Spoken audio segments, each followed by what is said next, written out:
So this is a part 2. So I started with A obviously in part 1. So we're talking about like 2 kind of facts about nebulas or about everything for every letter. So birthplace of stars. Stellar nurseries. Nebulas are vast clouds of gas and dust in space where new stars are born.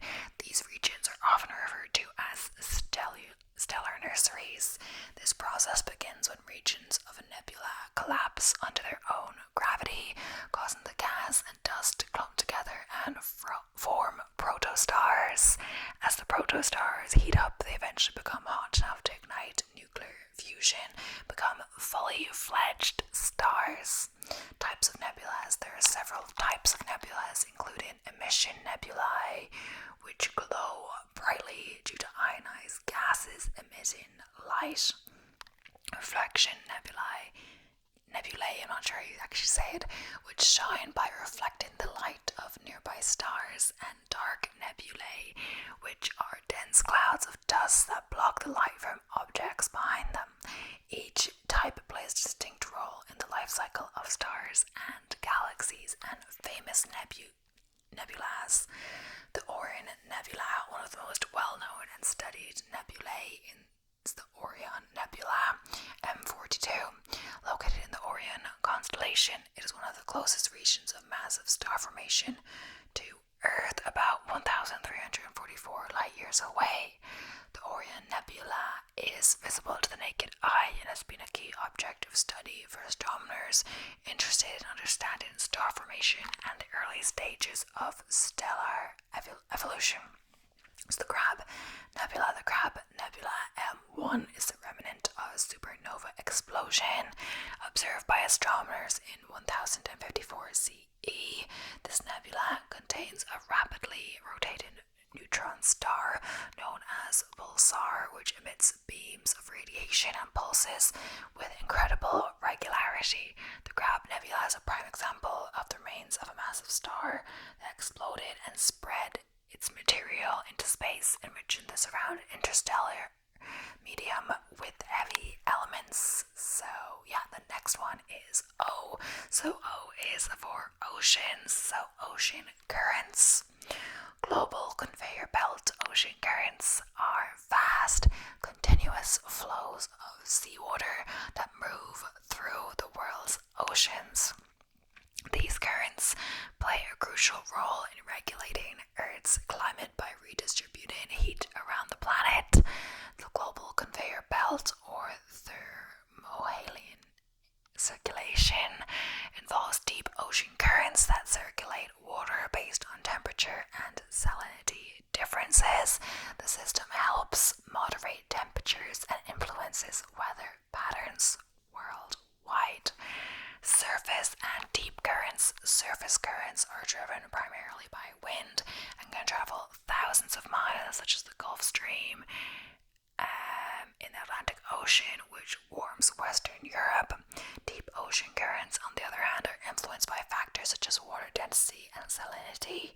They move slowly and can take centuries to complete their cycles, impacting global climate and nutrient distribution. So marine biodiversity, diverse ecosystems. Oceans are home to an incredible diversity of life, ranging from microscopic phytoplankton to the largest animal on Earth, the blue whale.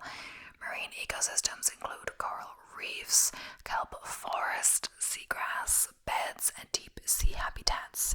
Each of these environments support a unique community of organisms adapted to their specific conditions, so unexplored frontiers. Despite their vastness, much of the ocean remains unexplored and poorly understood. Scientists estimate that over 80% of the ocean depths have yet to be mapped or studied in detail. This unexplored frontier holds the potential for discovering new species, understanding complex ecosystems, and finding solutions to global challenges such as climate change and marine conservation. So next up we have planetary rings. P for planets. Planetary rings. So a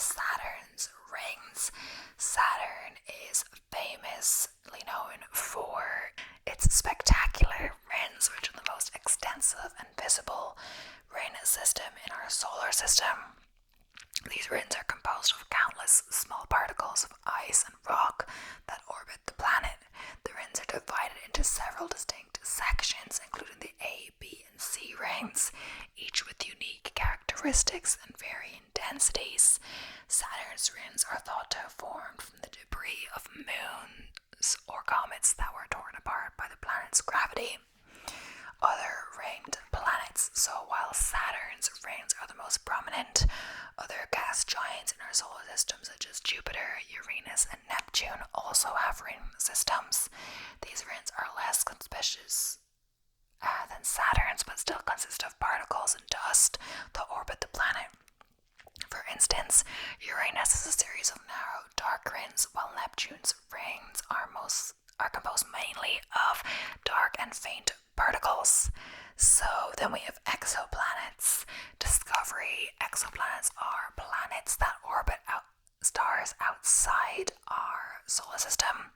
The discovery of exoplanets began in the 1990s, and as of now, thousands have been detected using various methods, such as a transit method, observing the dimming of a star as a planet passes in front of it, and the radial velocity method, detecting the gravitational effects of a planet on its host star. These discoveries have expanded our understanding of planetary systems and the potential for habitable worlds. Diverse types of exoplanets can come in a wide range of types and sizes, from rocky Earth-like planets to gas giants larger than Jupiter. Some exoplanets orbit their stars very closely, resulting in extreme temperatures, while others are located in the habitable zone, where conditions might allow for liquid water to exist. The study of exoplanets provides valuable insights into the formation of planetary systems and the potential for life beyond Earth. So then we have Q for quasars. So incredible brightness, so celestial beacons. Quasars are some of the brightest and most energetic objects in the universe. They are extremely luminous, outshining entire galaxies, and can emit more light than 1,000 galaxies combined. This immense brightness is due to the presence of a supermassive black hole at the center of a distant galaxy, where intense gravitational forces cause matter to heat up as it spirals in, emitting enormous amounts of radiation, so distance and light. Quasars are often observed at great distances from Earth, meaning we see them as they were billions of years ago. Their light travels across the vast expanse of space, and because of the universe's expansion, quasars appear even more distant and their light more redshifted. This makes quasars valuable for studying the early universe and the formation of galaxies. So the formation and behavior. Accretion disks. The energy emitted by quasars comes from an accretion disk of gas and dust that spirals into the supermassive black hole at the galaxy's center. As this material gets pulled into the black hole, it heats up to millions of degrees due to intense friction and gravitational forces, producing the extraordinary radiation we observe. Evolutionary stages. Quasars are believed to be an evolutionary stage of galaxies with active central black holes. As the accretion of matter diminishes over time, the quasar phase can end, and the galaxy may evolve into a more typical galaxy with a less active nucleus. Observing quasars helps astronomers understand the processes of galaxy formation and the growth of supermassive black holes. So the next one is rainbows. So the formation of rainbows. Optic phenomenon. Rainbows are formed by the refraction, dispersion, and reflection of light in water droplets. When sunlight enters a raindrop, it is refracted, bent at the surface, then dispersed into its component colors, and finally reflected off the inner surface of the droplet before exiting and forming a spectrum of colors. This process creates a beautiful arc of colors seen in a rainbow. So the color spectrum, a typical rainbow displays a range of colors usually listed as red, orange, yellow, green, blue, indigo, and violet. And how I remember that is Rory of York gave battle in vain to remember all the colours. That's how I remember the colours in the order. So this sequence is due to the different degrees of bend in each colour undergoes as it exits the droplet. Red light is bent the least, while violet light is bent the most, resulting in the separation of colours and the formation of the rainbow's characteristic band of hues. So the types of rainbows, so primary and secondary rainbows. The most commonly observed rainbow is the primary rainbow, which is a single arc with the red color on the outer edge and violet on the inner edge. Sometimes a secondary rainbow can appear outside the primary arc with its colors reversed. The secondary rainbow is caused by two internal reflections of light within the raindrop, resulting in a fainter and broader arc. And I didn't actually know that. So supernumerary rainbows. Occasionally, a rainbow may show additional closely spaced bands of color within the main arc, known as supernumerary rainbows. They are caused by the interference of light waves and are more pronounced when the water droplets are very uniform in size. So, yeah, the next letter in the ASMR alphabet, or just the regular alphabet, is S. So S is for suns, or solar, I guess, but suns. So solar energy, nuclear fusion. The sun produces energy through nuclear fusion, a process occurring in its core where hydrogen atoms combine to form helium. This fusion releases an immense amount of energy in the form of light and heat, which travels through the sun's layers and radiates into space. The energy produced by the sun is essential for life on Earth, providing a warmth, light, and driving our planet's climate and weather systems. So solar output. The sun emits energy in the form of electromagnetic radiation across a broad spectrum, including visible light, ultraviolet, UV light, and infrared eye or radiation. The balance of this energy influences Earth's climate, and variations in solar output can affect weather patterns and climate over long periods. Solar system dynamic. Central star. The sun is the central star of our solar system, containing more than 99.8% of its total mass. Its gravitational pull holds the planets, moons, asteroids, and comets in orbit. This gravitational dominance is crucial for maintaining the stability and structure of the solar system. Solar activity. The sun exhibits varying levels of activity through an approximately 11-year solar cycle, which includes periods of solar maximum, high activity with many sunspots and solar flares, and solar minimum, low activity with fewer sunspots. Solar activity influences space weather and can impact satellite operations, communication systems, and even power grids on Earth through phenomena like geomagnetic storms. So next up we have T, and T is for tornadoes. So the formation and structure of tornadoes. The development.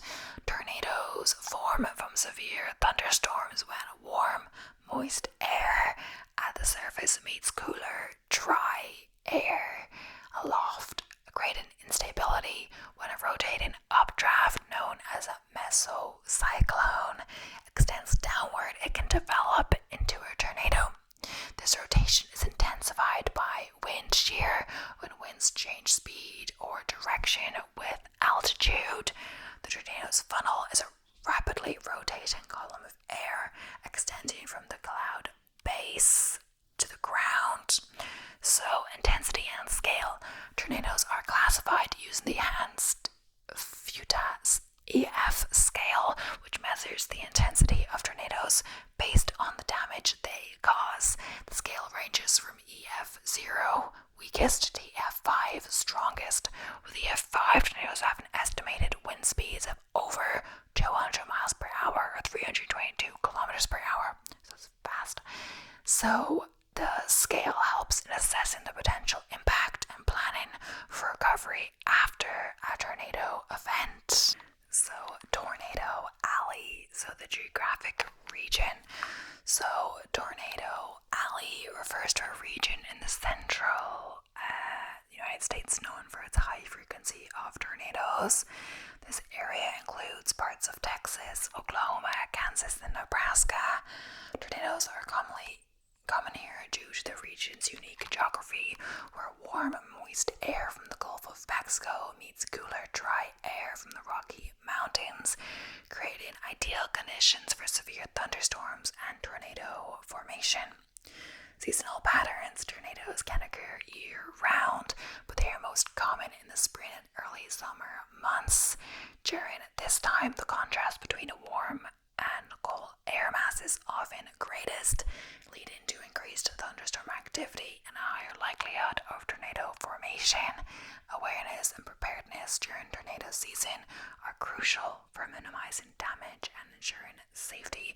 And we did kind of talk about like how thunderstorms form, etc. in my thunderstorms video, if you haven't seen that one. So yeah, I just kind of thought we didn't really get tornadoes in Ireland, but I guess we get like a smaller version of it, maybe like sometimes, but yeah, not in the same way really. But yes, the next letter is U, and U is for universes. So whatever, ChatGPT seems to have some kind of theme going on: planets, universes, weather, I don't know, stuff like that. But yeah, I didn't give any theme to the alphabet, but originally when I thought I actually wanted to be like ASMR themed things, but maybe I'll do that in another one. The expanding universe, so cosmic expansion. The universe is expanding, a discovery first made by Edwin Hubble in the 1920s. Observations show that galaxies are moving away from us, and the farther a galaxy is, the faster it appears to be receding. This expansion is a result of the Big Bang, the event that marked the beginning of the universe about 13.8 billion years ago. The expansion of the universe is driven by a mysterious force known as dark energy, which is thought to make up about 68% of the universe's total energy content. Hubble's law describes the relationship between the distance of galaxies and their redshift, which is a measure of how much light has been stretched as the universe expands. This law provides evidence for the expanding universe model and helps astronomers estimate the rate of expansion known as the Hubble constant. So, the multiverse theory, concept of multi-universes. The multiverse theory suggests that our universe might be just one of many universes that exist. These parallel or alternate universes could have different physical laws, constants, and properties. The idea of a multiverse arises from various theories in physics, such as string theory and inflationary cosmology, which proposes that multiple universes could result from different outcomes of cosmic events or from different regions of space-time. Implications and speculations. While the concept of the multiverse is intriguing and has significant implications for our understanding of reality, it remains speculative and is not yet supported by empirical evidence. However, it offers a fascinating perspective on the nature of existence and the potential diversity of universes beyond our observable universe. So next up is V, and V is for volcanoes, so volcanic eruption. Types of eruptions. Volcanoes can erupt in various ways depending on their magma composition and geological context. It just sounded like familiar, but I don't know. Depending on their magma composition and geological context, explosive eruptions occur when highly viscous magma traps gases, leading to a violent explosion. Effusive eruptions happen when magma is less viscous, allowing it to flow smoothly from the volcano and create lava flows. Phreatomagmatic eruptions involve the interaction between magma and water, often resulting in explosive steam-driven explosions. Volcanic materials. During an eruption, volcanoes can release a variety of materials, including lava flows, volcanic ash, pyroclastic flows, fast-moving currents of hot gas and volcanic debris, and volcanic gases such as sulfur dioxide and carbon dioxide. These materials can have significant effects on the surrounding environment, affecting air quality, climate, and ecosystems. So, famous volcanoes. Mount Vesuvius, located near Naples, Italy. Mount Vesuvius is now famous for its catastrophic eruption in 79 CE that buried the Roman cities of Pompeii and Herculaneum under a thick blanket of volcanic ash and pumice. This eruption preserved the cities in remarkable detail, providing valuable archaeological insights into ancient Roman life and architecture. Kilauea, I'm not sure, situated on the big island of Hawaii, Kilauea is one of the most active volcanoes in the world. Its frequent eruptions are characterized by relatively gentle lava flows, which have significantly shaped the landscape of Hawaii. Kilauea's eruptions have been extensively studied, offering insights into the behavior of shield volcanoes and their impacts on volcanic island formation. So, next up we have W for weather. So, weather phenomena. Cloud types. So, clouds come in various types, each associated with different weather conditions. And we have been over this in my thunderstorms video, but I'll just do it because it said W's for weather. For example, cumulus clouds are fluffy and often indicate fair weather, while stratus clouds forming layers can lead to overcast skies or light precipitation. Cirrus clouds are high-altitude, wispy clouds that often signal a change in the weather. Each type of cloud forms at different altitudes and has distinct characteristics contributing to the overall weather patterns. Extreme weather events. Weather can produce extreme phenomena such as hurricanes, tornadoes, and blizzards. Hurricanes are powerful tropical storms with storm winds and heavy rain forming over warm ocean waters. We've talked about tornadoes just before. Blizzards are severe snowstorms with strong winds and low visibility, often leading to dangerous travel conditions and significant snowfall. So, weather versus climate. Weather refers to the short-term atmospheric conditions in a specific place and time, including temperature, humidity, precipitation, and wind.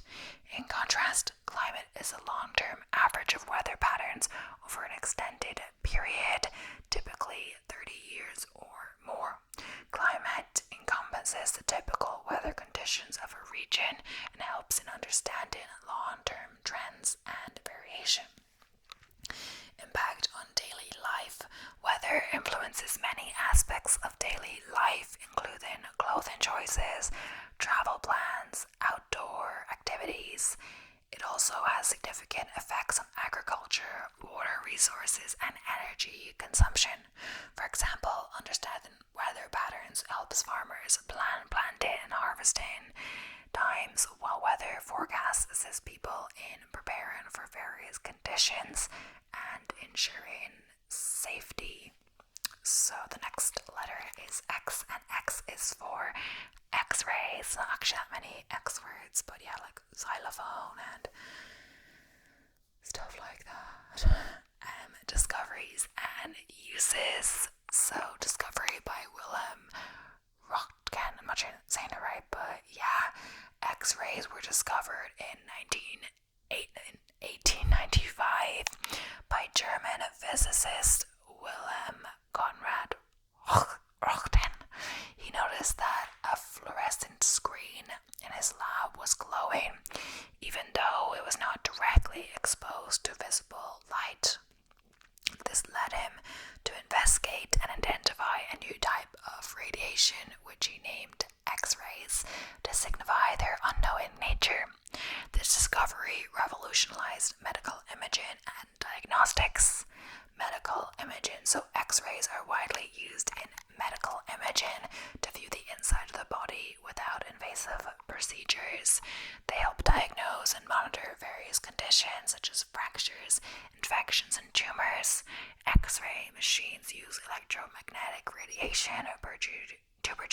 images of bones, organs, and tissues, allowing doctors to assess and treat medical issues more effectively. And yeah, not to my knowledge, at least that I can remember, I've never had an X-ray because I've never really broken anything.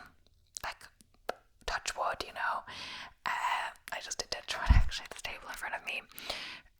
With all the stuff with, you know, running and stuff, I could potentially, you know, I don't know, do something with my legs and stuff. But that leg thing, I think I've cut honestly most of the parts out where I complain about it. But I was having a problem with my left calf for a bit. But I've been running quite a lot, and like I did take a little bit off and do a bit less, and you know, do biking instead, which isn't the same impact on your calves at all. Stuff like that, and I think it is for sure clear, and I'm getting through all my runs and doing well, so thank the Lord. So X-ray astronomy, observing high energy phenomena. In addition to their medical applications, X-rays are crucial for studying astronomical objects and high energy phenomena in space. X-ray astronomy involves observing celestial objects that emit X-rays such as black holes, neutron stars, and supernova remnants. These objects produce X-rays due to intense gravitational forces, high temperatures, or nuclear reactions, providing valuable information about their properties and behavior. So space telescopes, X-ray telescopes such as NASA's Chandra X-ray Observatory and ESA's X-ray Multi-Mirror Mission XMM Newton are designed to detect and analyze X-rays from space. Unlike visible light, X-rays do not penetrate Earth's atmosphere, so these telescopes are placed in orbit to observe and study the high energy universe. The next one is why. Why is for yawning. So the biological purpose is to regulate brain temperature. One prominent theory about yawning is that it helps regulate brain temperature. When you yawn, the deep inhalation of air cools the brain, which can improve mental function and alertness. This cooling effect is believed to be particularly beneficial when transitioning between different states of alertness, such as waking up or becoming more attentive. Oxygen intake and stretching. Yawning involves a wide mouth opening and deep inhalation, which increases oxygen intake and may help stretch the muscles of the jaw and face. This increase in oxygen and muscle stretching could enhance overall brain function and help reduce feelings of fatigue. Since social and psychological aspects, contagious behavior. Yawning is famously known for being contagious. Seeing someone yawn or even thinking about yawning can trigger yawns in others. This phenomenon is believed to be related to social bonding and empathy. Observational studies suggest that yawning might be a form of nonverbal communication, signaling tiredness or the need for group synchronization in social species. Yawning in animals. Yawning is not unique to humans. Many animals also yawn. For instance, dogs, cats, and primates exhibit yawning behavior, often as a sign of relaxation, stress, or communication. In animals, yawning can also serve as a social signal or way to indicate changes in activity level. So the final letter of the alphabet is, of course, Z. So Z is for zebras, as I say it. In the US, people say like zebras, you say Z, but I say Z, zebras. So, distinctive stripes, unique patterns. Each zebra has a unique pattern of stripes, much like human fingerprints. These stripes are not just for show, they play a role in camouflage and social interaction. The stripes may help zebras blend into their environment by creating a confusing pattern that makes it harder for predators to single out an individual, especially when zebras are in a herd. Thermal regulation. Another theory suggests the stripes may help with thermal regulation.